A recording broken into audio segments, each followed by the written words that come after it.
In the wake of the killing of Iran's supreme leader, what comes next for the country? The CBC's Julia Chapman is in London with more on the transition of power. The Iranian regime, of course, saw the major U.S. military buildup in the region, and it knew that it had to have a plan in place. And last year's 12-day war really concentrated minds as well. What happens next is spelled out pretty clearly in the constitution of Iran.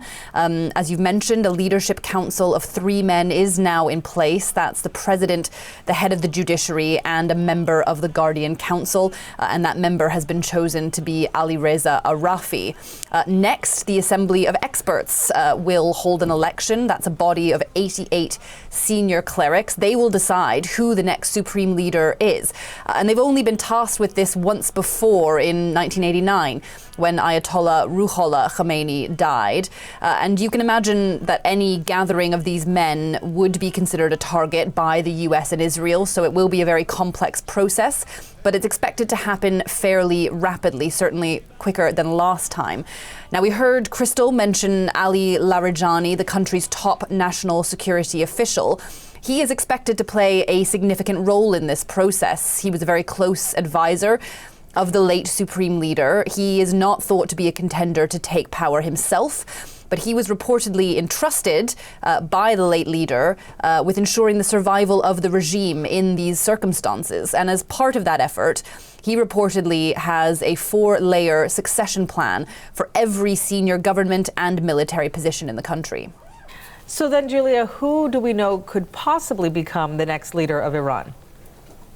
There are a number of names being discussed. Of course, it's not known yet who the board will choose, how the council. But according to the New York Times, there are 3 possible contenders who were indeed chosen by Khamenei himself. So they report. So they include Hassan Khamenei, a younger cleric, the grandson of the first supreme leader. He's considered a relative moderate. The second name is Gholam Hossein Mohseni Ejei. He's the head of the judiciary, one of the 3 members of the Leadership Council currently in charge. There is a third name mentioned by the New York Times, Ali Ashgar Hejazi. He was the chief of staff for the supreme leader, but yesterday Israel said he had been killed. Khamenei's son's name has also been mentioned in some circles, but it's understood that he was not his father's preferred choice. The US and Israel, of course, continuing to target senior leaders. They want regime change, they say, but the consensus is that bringing that about without putting boots on the ground is unlikely. That's the CBC's Julia Chapman reporting in London. So continuing the conversation about what is next for Iran, we're now joined by Sajjan Gohel. He is the International Security Director at the Asia Pacific Foundation, joining us this morning from London. Thanks for talking to us today. Good to be with you. Okay, so now that Khamenei has been killed and confirmed to be killed, tell us a little more about who is in charge of Iran now. What type of leadership role does this person now have to take? Well, it seems that the regime itself, or what remains of it, is trying to consolidate, that they are looking at already having a succession plan, as your correspondent was mentioning. The IRGC, the Islamic Revolutionary Guard Corps, were created with the very purpose that they could continue to operate, even if the Ayatollah was killed. So we are already seeing today that Iran is continuing its retribution, its strikes across the Arabian Gulf. And in the same time, I guess what is going to be curious is that we're also seeing that the US and Israel will continue their airstrikes. So the goal is still to decapitate the regime. Even though they have had some successes, you are still looking at the machinery of the Islamic Republic of Iran continuing. How long would it take to see some kind of change here? Well, that is a really important question.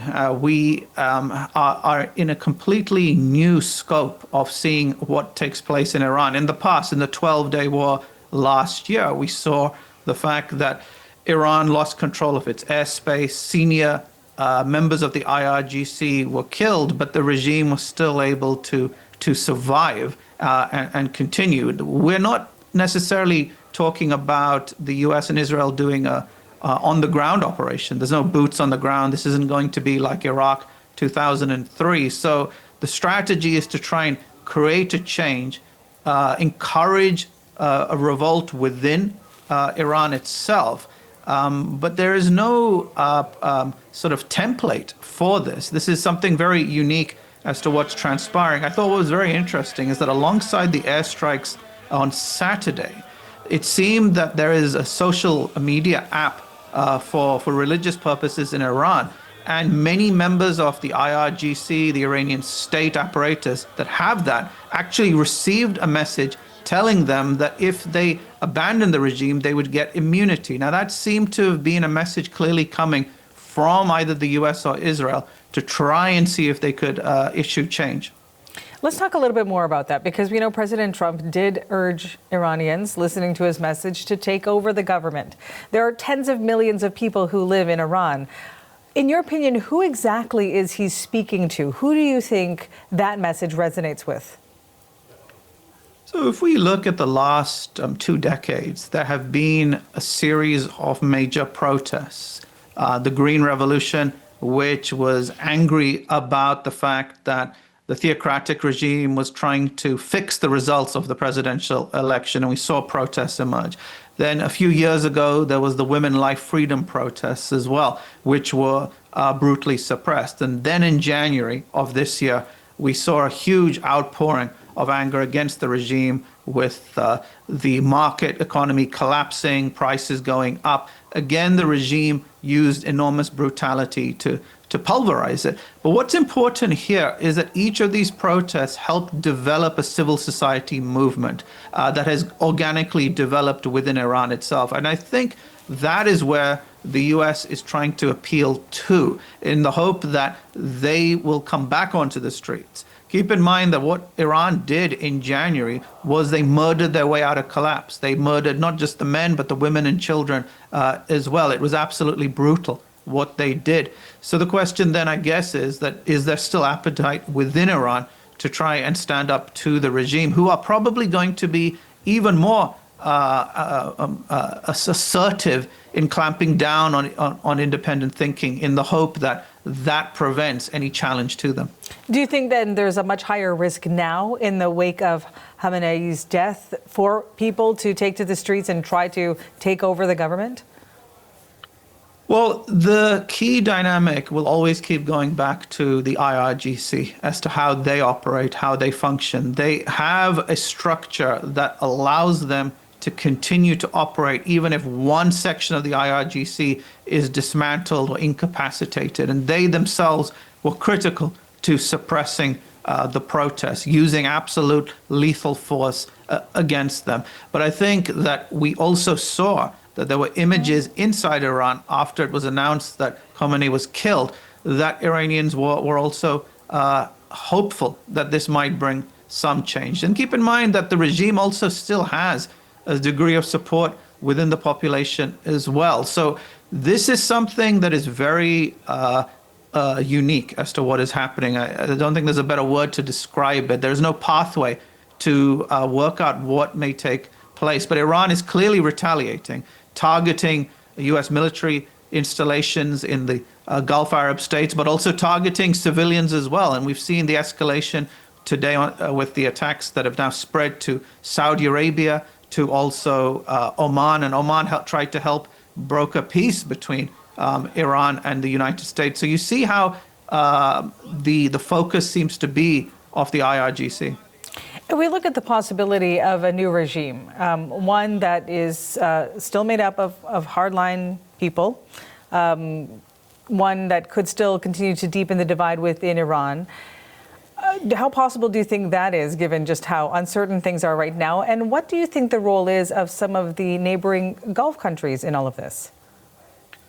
Well, I don't think Iran has helped its own case by targeting its neighbors. They see probably that they have no option in their mindset, that this is a fight to the death, and that in desperation they're going to try and target whoever they can in the hope that somehow they can stay in power, cling to power itself.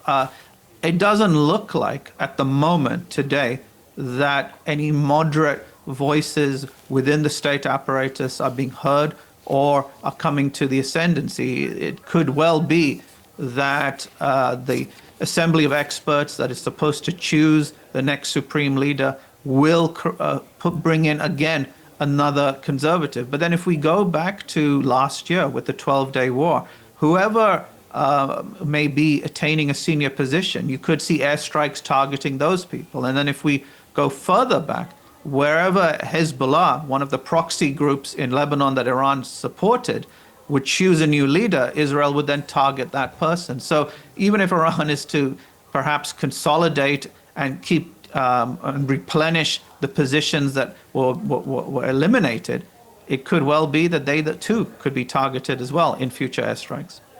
Sajjan Gohel, thank you so much for your time and for your insight this morning. Pleasure.